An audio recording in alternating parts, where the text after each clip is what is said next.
Assalamualaikum warahmatullahi wabarakatuh. Dewan Juri yang saya hormati, sahabatku rahimakumullah. Perkenalkan, nama saya Razin Jovana Kata nomor undi 6. Pada kesempatan kali ini, izinkanlah saya untuk menyampaikan kisah teladan salah satu wali Allah, Maulana Malik Ibrahim. Saya Maulana Malik Ibrahim adalah salah seorang wali songo yang lebih dikenal sebagai Sunan Gresik. Wali yang pertama kali menyebarkan agama Islam di tanah Jawa. Pada suatu hari, dalam perjalanan dakwahnya, Sunan Gresik tiba di sebuah dusun yang diberkahi dengan tanah yang subur dan hasil panen yang melimpah.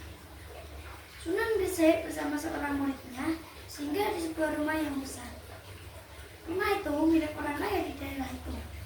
Namun, demikian pemilik rumah itu dikenal sangat pelit dan gigih.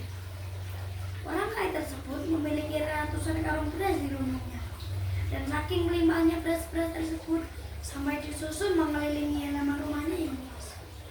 Melihat kekikiran orang kaya tersebut, Sunan Gresik berniat ingin merubah sifatnya agar rezeki yang didapatkannya lebih berkah dan bermanfaat. Orang kaya tersebut menerima dengan ramah kunjungan Sunan Gresik. Dihidangkanlah berbagai makanan, dihidangkanlah berbagai macam makanan dan minuman yang lezat untuk Sunan Gresik. Ketika Sunan Gresik dan orang kaya tersebut berbincang ramah-ramah, datanglah seorang pengemis tua. Tuan, saya lapar sekali. Sudah beberapa hari saya belum makan nasi. Bolehkah saya meminta sedikit beras untuk aku makan? Ujar pengemis tua itu sambil menunjuk beras yang berada di hadapan. Mana beras? Yang mana? Saya tidak punya beras. Karung-karung itu bukan beras, tapi pasir. Sambil tersenyum sinis.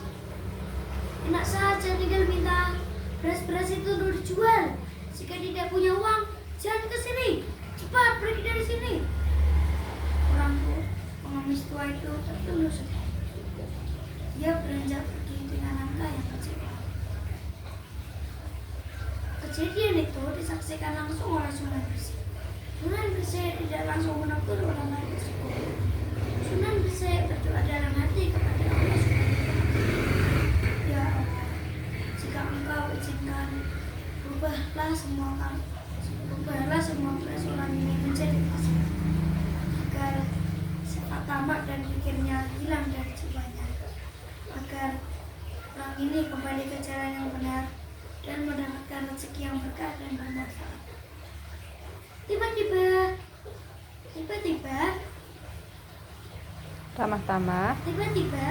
ramah-tamah antara Sunan Gresik dan orang kaya itu terhenti. Terdengar teriakan salah seorang pembantu orang kaya. Celaka Tuan, celaka! Karung-karung beras ini sudah berubah menjadi pasir.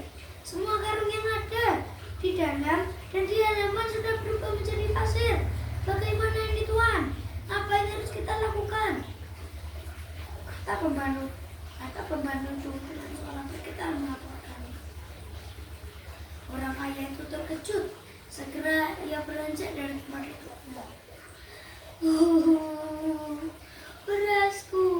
Berasku, kemana perginya semua berasku? Orang kaya Sunan Gresik lalu menghampiri. Bukankah engkau sendiri yang mengatakan bahwa beras yang kau miliki itu adalah pasir? Kenapa kau kini menangis? Ujar Sunan Gresik sambil menyindir orang kaya yang itu.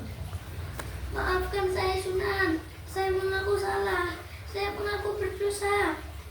Alamatkan maafmu kepada Allah dan pengemis tadi.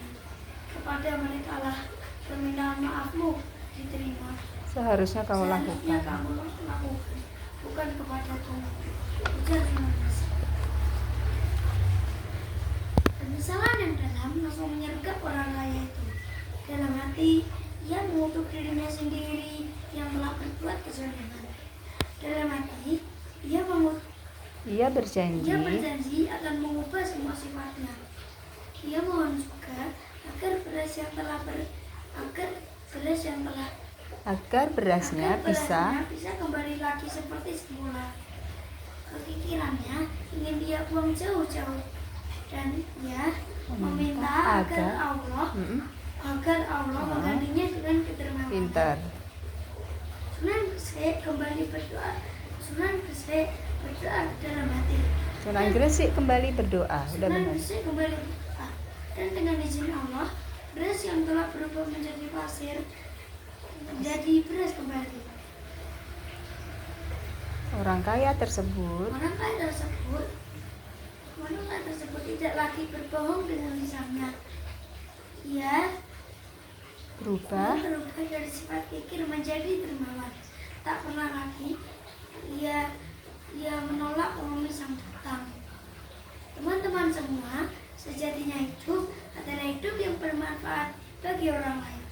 Seperti dalam hadis Nabi Muhammad SAW yang berbunyi, khairun nas anfa'uhum linnas.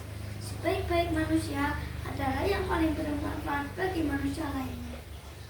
Maka teman-teman ingat ya, kita sebagai umat Nabi Muhammad SAW harus saling bergandeng tangan, saling tolong menolong agar mendapat ridha dari Allah Subhanahu wa Ta'ala. Pergi ke masjid sholat berjamaah, lantunkan sholawat sebelum iqamah. Serta berakhir semoga barokah. Mohon maaf jika banyak salah. Wassalamualaikum warahmatullahi wabarakatuh.